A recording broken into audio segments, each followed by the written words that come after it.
देवता हे चंद्र देवता हे समस्त देवगण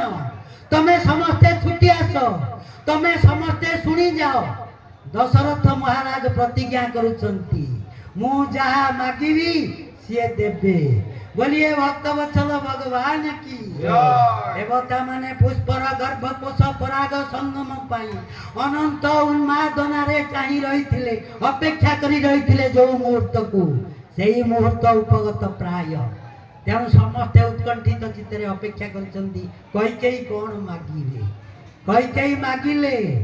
भरत भजते मध्य युवराज मकंटक आजी मो पुओ भरत ये युवराज हब राज सिंहासन रे बसिब दशरथ कहले हाँ हेला राम बसी था सिंहासन रे भरत बसिब से कौन अच्छी असुविधा किछि नहीं हेला मु से राजी हेला तो प्रथम बर समस्ते शुणु देवता माने आज्ञा समस्त को साक्षी रखी कही कहूँ द्वितीय बर कौन कहूँ नव पंच वर्षाणी नव पंच नौ पांच मिसी केते 14 नव पंच वर्षाणी दंडकारण्य आश्रित आ राम कथा कहले नहीं कहले दंडकारण्य रे 14 वर्ष जने रहिबो से लोक किए ना सी लोक होची आ केमिति रहिबो ना जटा जिन्न धरो धीर राम भवतु तापस राम तपस्वी वेश धारण करी मुनि वस्त्र पिंदी आ 14 वर्ष पाई दंडकारण्य रे रहिबो बोलिए भक्तवत्सल भगवान की आज्ञा दशरथ मूर्छित हो गले हे कैकेयी तू कौन कहू तू कहू मो पुओ को मु घर बाहर कर देवी ना ना ता केपे हबो नाही मु ताको पठेई पारिबी नाही पृथ्वीयान सागरायान ए समग्र पृथ्वीटारे जेते धन मोर अछि महादशा महिपति अयोध्या अधिनायक स्वर्ग लोक पाताल सबु तीन लोकर अधिपति तांको आखरे के समस्त जिनिस अछि किछि तांको पई अदेय नाही तेणु कहले मु सबु तते देई देबी मो जल भागरे जेते अछि मो स्थल भागरे जेते संपत्ति अछि सबु तो नारे कर देबी किंतु शरणं भव रामस्य मा धर्म धर्म मामिह मते धर्म संकट रे पकाना हे कइलाणी हे देवी मु तते अनुरोध करूची ये धर्म संकट रे मते पकाना धर्म संकट कोन जानि छंती ना गोटे काम कले विपद न कले भी विपद कले कौन विपद ना जदि राम को 14 वर्ष जंगल को पठेई देवी ताकू ये अयोध्या रे जेते नर नारी पिला समस्ते भल पाती से कौन आ मते रखिबे कि कबे अरे ये बुढ़ा बयस रे गोटा स्त्री कथारे पड़ी राम भलिया पुओ को घर बाहर कर देला केमितिका कलंक माने मो देहरे बोलिबे मते पिटी पिटी मारी देबे तेणु मु संभाली पारिबी नाही आ मोर जेते धन संपत्ति अच्छी तते पछे सबू दे दउछि आ तू मते धर्म संकट रे पकाना आ जदि राम को मु न पठेबी तू कहबू कौन की दशरथ महाराजा शपथ करिथिले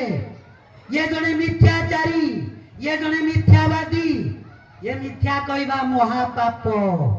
आ मु महापाप रे पापी हे जिबी ये अयोध्यार नर नारी कहबे ओटा पापीटाए ये सिंहासन रे आ बसिबार कि राज्य रे रखई देबे ने पापी कहि गौड़ेई देबे तेणु मु धर्म संकट रे मते पकाना हे देवी हे कल्याणी केही जानिबे नाही तो बरटा तू विड्रो करी निए प्रत्याहार करी निए केही जानिबे नाही किंतु प्रथम बर मु अति आनंद रे देई देबी भरत को सिंहासन रे बसई देबी से कथा हबो नाही बांग मात्रेण महाराजा पाशबद्धा मृगी यथा कैकेयी वसमापन्न व्याघ्रिणा हरिणी यथा आज्ञा जंगल रे गोटे शिकारी गोटे मुर्ग को गोटे फास रे पकई देइछि मुर्गटा फास भितरे पड़ीछि एही समय रे গোটা বাঘুণী তাକୁ ঘেরিছি। বলিয়ে ভক্তবৎসল ভগবান কি ফাঁস কিଏ ବାଲ୍ମୀକି କହୁଛନ୍ତି ଏ ଯୋଉ କୈକେୟୀ ଯୋଉ ଦିଟା ବର ମାଗିଲା ନା ଏ ବର ଦିଟା ହଉଛି ଫାସ। ଆଉ ସେ ଶିକାରୀ କିଏ ନା ଶିକାରୀ ହଉଛି କୈକେୟୀ। ଏ ଫାସ ବସେଇଥିଲା ଆଉ ତାକୁ ସେଇ ଶିକାରୀ ଏ ବାଘୁଣୀ ପରି ଘେରିଛି କୁଆଡେ ଆଉ ଯାଇପାରିବୁ ନାହିଁ। बोलिए भक्तवत्सल भगवान की मुर्गुणीटीए ये फासरे पड़ी बाघुणी ताकू घेरी यही अवस्था दशरथ महाराज अच्छी। बोलिए भक्तवत्सल भगवान की कांदुछंती दशरथ महाराज अंजलि कृत्वा कैकेयी पादौ चापि सुसामिते शरण भगवान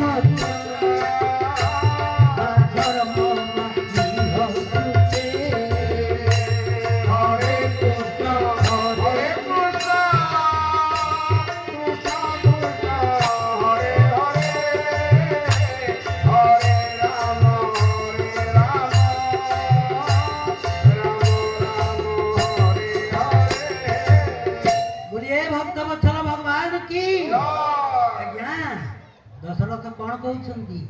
हे देवी हे कल्याणी तो हाथ जोड़ी ते नेहुरा होची अंजलि कृत्वा पादौ चापि स्पृशामिति। अरे तो पाद धरुची